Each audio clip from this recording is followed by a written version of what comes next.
Many continue to sleep on the streets, while others live in insanitary, overpopulated areas due to the poor housing system in the country. But well-intended projects like the Saglemi Housing Project that could have addressed the challenge are yet to be utilized. This concern has been the basis of social media outbursts over the project by the flag bearer of the All People's Congress, Hassan Ayariga. All the glasses will break. All the windows will break. Can you imagine? Look at the noise. This is our taxpayers' money. It doesn't belong to any party. It's not for NDC, it's not for MPP, it's not for APC. It's for the taxpayers. We pay taxes to build this. And we are wasting it. And we sit down and go and borrow money. And this is what we do with the money borrowed. The Saglemi project, initiated by the erstwhile NDC administration in 2012, was to create 5,000 housing units for Ghanaians. The project was the second after a similar one started by the Kufuor administration.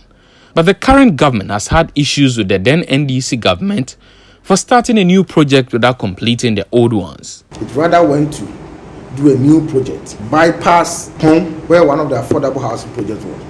Went miles and miles away, just for political consideration. This project was designed in Saglemi. A lot of things were not considered. As of 2016, about 1,389 of the housing units had been completed, with about 98% of the funds budgeted for the project allegedly expended. The NPP government took issue with this and launched an audit into the project.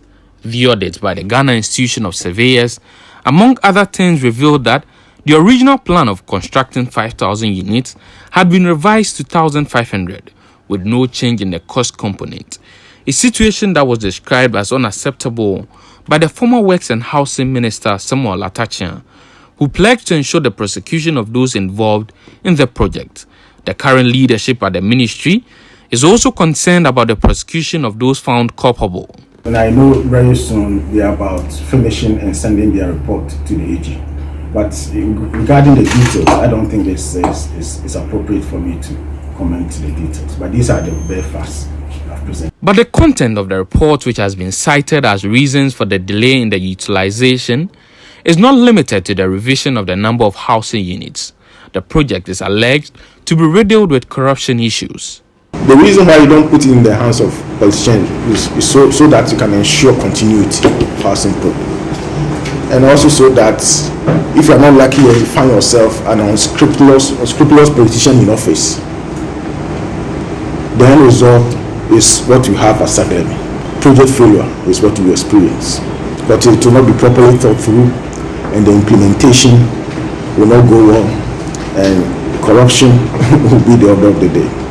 That is what Saglemi is all about. Despite these revelations, a number of Ghanaians have expressed concerns about the continuous neglect of the facility. In a viral video by the APC flag bearer, he charged Ghanaians to forcefully occupy the completed housing units. The effect has been a social media trend with the hashtag Occupy Saglemi Now, with people expressing support for the move. Ghanaians who are ready, I am giving government 1 month to work on this. If not, Ghanaians should move and come and start living in these homes. Just move and come and occupy.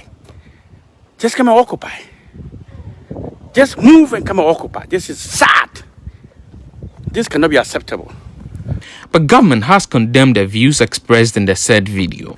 The ministry finds this video to be a grandstanding gesture, laden with diabolical intent, to say the least. The ministry will ask the general public not to be wooed by the populist appeal by the producers of the video in question to indulge in recklessness in the name of forced occupation of an incomplete development. Since the absence of the primary infrastructure, it has consequence for their own health and safety. A visit to the project site reveals what looks like a well-planned community on the outside, despite the clear signs of neglect shown by the unkept nature of the site. Government insists utility connections are yet to be done to make the place habitable. An initial technical audit by the ministry revealed the lack of primary infrastructure to the Saglemi project site, thus limiting the utility of the development. The key primary infrastructure still outstanding include water supply and electricity. Government says it is committed in completing the project. A team at the Ministry of Works and Housing has been asked to validate the audit report by the Ghana Institution of Surveyors. Based on the report, government says it will devise strategies to raise the $32 million needed to complete the rest of the 1,500 housing units. I directed the Architectural and Engineering Services Department, AESL, a consultancy agency under my ministry, to validate the report of the Ghana Institution of Surveyors and advise accordingly.